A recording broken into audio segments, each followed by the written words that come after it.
माँ, माँ। अरे क्या माँ माँ कर रहा है? बकरी का बच्चा है क्या? अरे माँ, मजाक छोड़ो। मुझे फाइनली वो मेन चौराहे वाली दुकान मिल गई है। अब देखना, आपका बेटा दुगनी स्पीड से पैसा कमाएगा। उफ़! ये क्या? मेरी ऑनलाइन मेकअप क्लास चल रही है। इतनी ज़ोर से क्यों बोल रहे हो आप दोनों? अरे मेरी धर्म पत्नी जी, मेकअप क्लास बाद में करना। वो चौराहे वाली दुकान मिल गई है हमको। अरे वाह! रुको, मैं अपनी माँ को फ़ोन लगाकर बता देती हूँ। अरे मैं भी अपने रिश्तेदारों को बता देती हूँ। कितनी खुशी की बात है। हाँ हाँ, मैं भी अपने दोस्तों को बता देता हूँ। 1 हफ्ते बाद रजिस्ट्री है। बस, घर में खुशी का मौका था। उन तीनों ने अपने-अपने फ़ोन उठाए और लोगों में बात फैलाना शुरू कर दिया। और रही सही कसर, श्वेता बहू ने अपने पड़ोस में सबको बताकर कर दी। अरे वर्मा आंटी, अब हम भी जल्दी कार ले लेंगे। घर का रेनोवेशन होगा और ठाट से रहेंगे हम भी। अरे ऐसा क्या हुआ? लॉटरी बाटरी लग गई है क्या? अरे इस बार चौराहे वाली मॉल में हमको भी दुकान मिल गई है। दुकान नंबर 21, जो एकदम चौराहे पर है। अब ग्राहक बढ़ेंगे तो आमदनी भी बढ़ेगी ही ना। अरे वाह, कितनी खुशी की बात है। मैं बहुत खुश हूँ तुम्हें इतना खुश देख के। बाकी एक बात कहूँ, सबको मत बताते फिरना। किसी की नजर लग जाएगी तो खुशी की खबर वापस लौट जाएगी। हैं?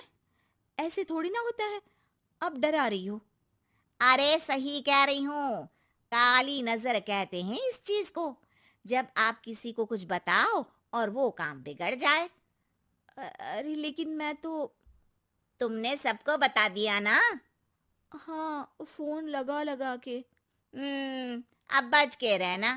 काली नजर बड़ी खतरनाक होती है। श्वेता इतनी खुश रहती है कि वो वर्मा आंटी की बात पर ध्यान ही नहीं देती, जबकि पड़ोस में और भी लोगों से खुशी की खबर शेयर करती रहती है। अगले दिन राजेश बहुत दुखी होकर घर आता है। अरे बेटा, क्या हुआ? मुंह क्यों सूजा हुआ है?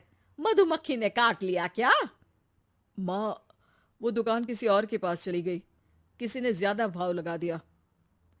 अरे पर बात तो आपसे हुई थी ना उस दुकान वाले की। हाँ, आज मैं टोकन अमाउंट देने गया था, तब मुझे पता चला।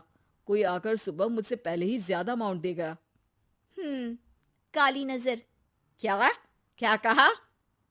वर्मा आंटी ने समझाया था कि किसी को बताना मत, वरना काली नजर लग जाएगी।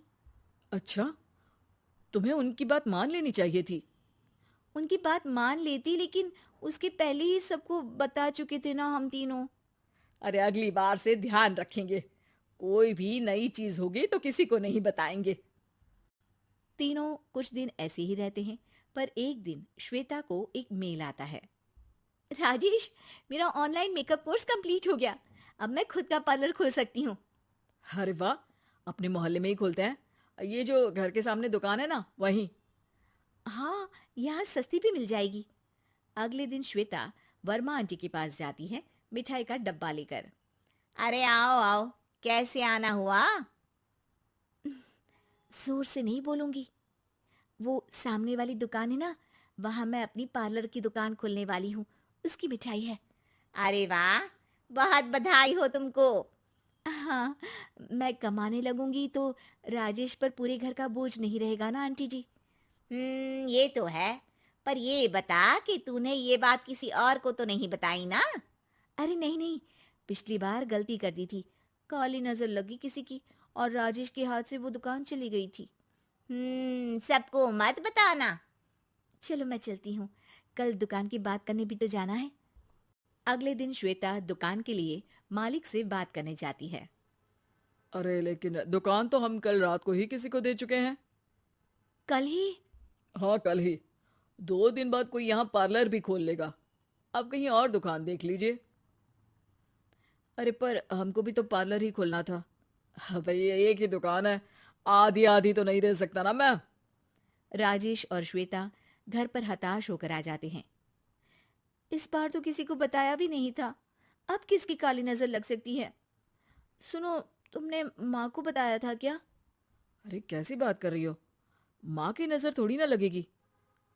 पक्का तुमने किसी को नहीं बताया था ना? सिर्फ वर्मा आंटी को बताया था। उन्होंने ही मुझे किसी को नहीं बताने को कहा। अरे यार, तुम भी सही हो। मेरी माँ को नहीं बताने को कह रही हो, पर वर्मा आंटी को बताना तुम्हें जरूरी लगा। अरे वर्मा आंटी ने ही तो काली नजर के बारे में बताया था ना। वो हमेशा हमारा भला ही तो चाहती हैं। मेरी माँ भी हमारा भला ही चाहती है। अरे पर चिल्ला क्यों रहे हो? बात नहीं कर सकते क्या आराम से? नहीं आता वो आराम से बात करना, और करना भी नहीं चाहता हूं मैं।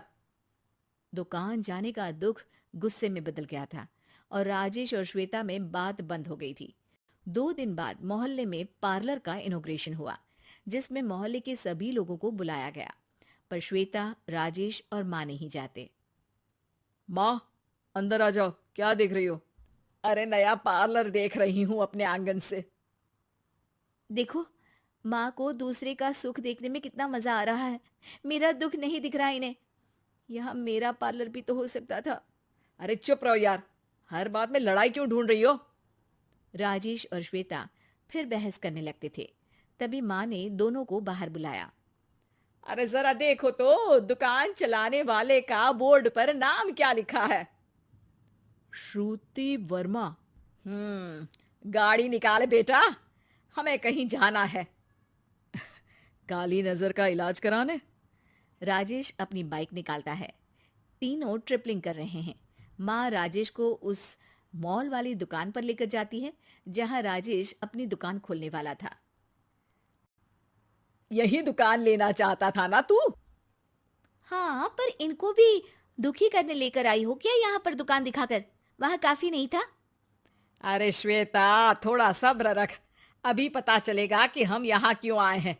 बता, इस दुकान चलाने वाले का नाम क्या है? अनुपम वर्मा। कुछ समझ में आया? वो दुकान वाली श्रुति वर्मा, ये दुकान वाला अनुपम वर्मा, और हमारे पड़ोस में हमने उस दुकानों के बारे में बताया किसको था? वर्मा आंटी को। मतलब वर्मा आंटी ही हमारा काम बिगाड़ रही है? नहीं नहीं, ऐसा नहीं हो सकता। ये बस इत्तेफाक है। राजेश अपना फोन निकालता है और श्रुति वर्मा और अनुपम वर्मा के नाम फेसबुक पर सर्च करता है, जहां ये दोनों ही वर्मा आंटी के रिश्तेदार होते हैं। श्वेता को समझ में आ जाता है कि वर्मा आंटी की ही नजर काली नजर है। अब क्या करना है?